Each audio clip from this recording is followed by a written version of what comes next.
प्रत्येक वर्ष बेला ए वर्ष मध्य आदिवासी मेला 2024 आरंभ होती। राज्य सरकार सहयोग माननीय मुख्यमंत्री प्रचेषा इटी एते बड़ आयोजन होती। ए वर्ष मेला रे आमर जहाँ लाइवलीहुड पर्पस रे जोटा समानकर प्रैक्टिस रही collection of minor forest produce जोटा संग्रह करथांती तार विक्रय एवं जोटा तांकर वेराइटीज ऑफ ग्रेन्स जोटा आमर इंडिजिनस कम्युनिटीज भाई ओडिशा रे आमे विश्व रे आमे परिचित होइछु से गुड़ाक रही संगे जो गुड़ाक आमर आर्ट एंड आर्टिफैक्ट ए वर्ष जीआई टैग मध्य आमे पाइचे आर्ट पाई आमर डोंगरिया कंधा कम्युनिटी एवं लांजिया सौरा कम्युनिटी ता संगे डोकरा इत्यादि जहाँ जहाँ आर्ट एंड क्राफ्ट अच्छी सेटा मध्य रही।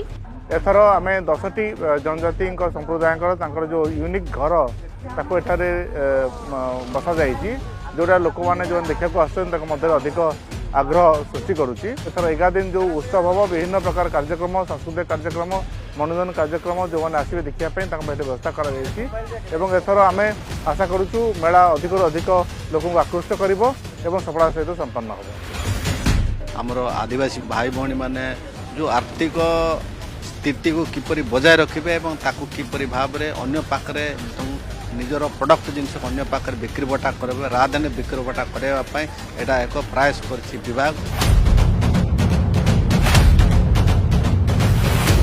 आदिवासी प्रतिभा सम्मान भाव रे आज सारा ओडिशा रु 10 जन जनजाति माननको पुरस्कृत करा जायछि। बहुत खुशी अछि मु जे एई प्रतिभा सम्मान आम माननको आगो को आउरी आदिवासी माननको ऊपर रिसर्च काम करिबा पई पुस्तक लिखिबा पई एवं आदिवासी मानकर भाषा साहित्य संस्कृति को संरक्षित रखिबा पई सहायता करिवो। लुकायित प्रतिभा जहाँ अच्छा ग्रामांचल रे से सबू को आनिबार गोटे बहुत बड़ प्रयास करा जायछि। एथिरे मु बहुत खुशी।